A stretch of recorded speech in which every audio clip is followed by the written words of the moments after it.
राजधानी रायपुर पूरी तरह से अनलॉक हो गई है। कोरोना संक्रमण कम होने के बाद cinema hall, water park, swimming pool खोलने की अनुमति दे दी गई है। सामूहिक स्थल जैसे जंगल सफारी, तेलीबांधा, बूढ़ा तालाब, पुरखोती, मुक्तांगन भी खुलेंगे। प्रतिष्ठान अभी रात 8 बजे तक खोलने की अनुमति है। सिनेमा हॉल 50% क्षमता के साथ खुलेंगे। अभी जिले में धारा 144 लागू है। धरना प्रदर्शन, रैली, सभा, जुलूस, सामाजिक, राजनीतिक, खेल, धार्मिक आयोजनों पर प्रतिबंध रहेगा। रात 8 बजे से सुबह 6 बजे तक नाइट कर्फ्यू जारी रहेगा। कोरोना गाइडलाइन का पूरी तरह से पालन करना होगा। इसको लेकर कलेक्टर ने निर्देश जारी किए हैं। देखिए, राजधानी रायपुर जो है पूरी तरीके से अनलॉक हो गई है। अब ऐसे में जिम्मेदारी जो है आम जनता की बढ़ जाती है क्योंकि अर्थव्यवस्था के पहिए को चलाना है, इसीलिए जरूरी है कि ये ढील दी जाए, लेकिन इस ढील का दुरुपयोग ना किया जाए।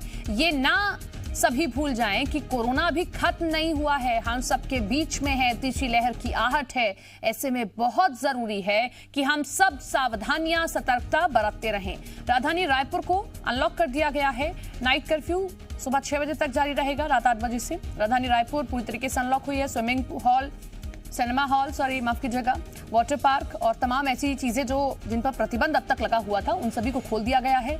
धरना प्रदर्शन, बड़े आयोजनों को अभी अनुमति नहीं है। रात 8 बजे से सुबह 6 बजे तक नाइट कर्फ्यू जारी रहेगा।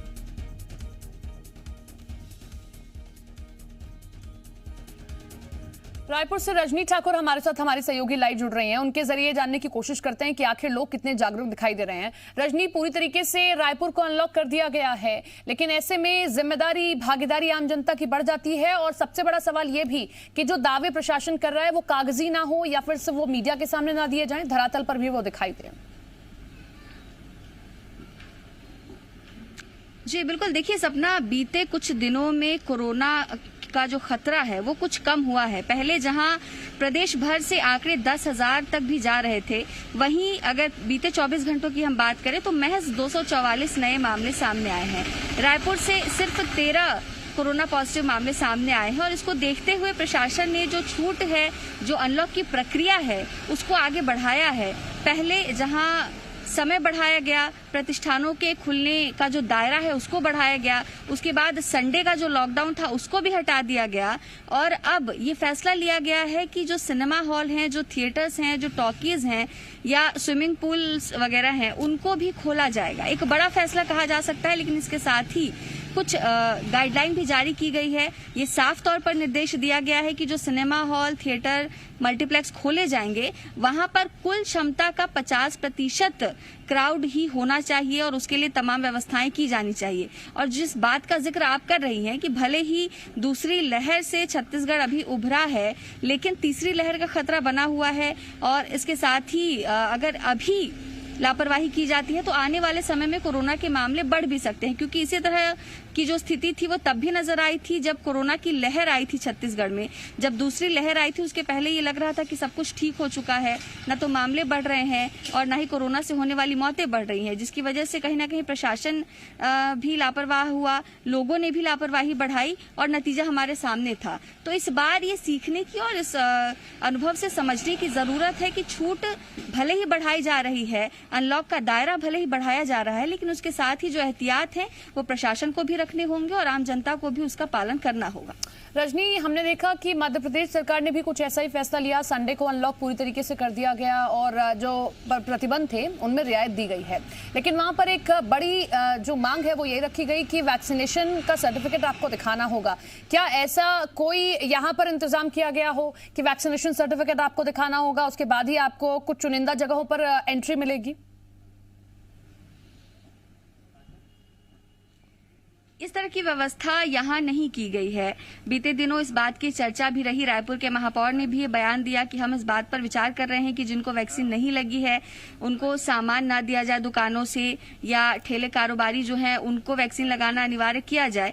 हालांकि इस बात को लेकर विवाद भी हुआ, लेकिन फिलहाल कोई ठोस फैसला इस पर नहीं हुआ है।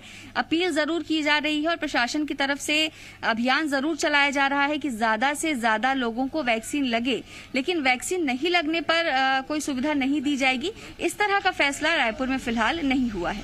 रजनी, हमने देखा है कि प्रशासन चाहे कितने दावे कर ले या हम तीसरी लहर के लिए चाहे कितनी मर्जी खबरें दिखा लें, लोगों की लापरवाही अभी भी देखने को मिल रही है। लोग बिना मास्क के निकल रहे हैं, सोशल डिस्टेंसिंग तो आप भूल जाइए। ऐसे में प्रशासन की जिम्मेदारी और बढ़ जाती है कि वो जगह जगहों पर, नाके पर, चौराहों पर मौजूद रहे और जो लोग मास्क नहीं लगा रहे उनको समझाए या फिर उनका चालान काटे। क्या कोई ऐसी व्यवस्था, प्रशासन इतना मुस्तैद वहां दिखाई दे रहा है राजधानी रायपुर की सड़कों पर?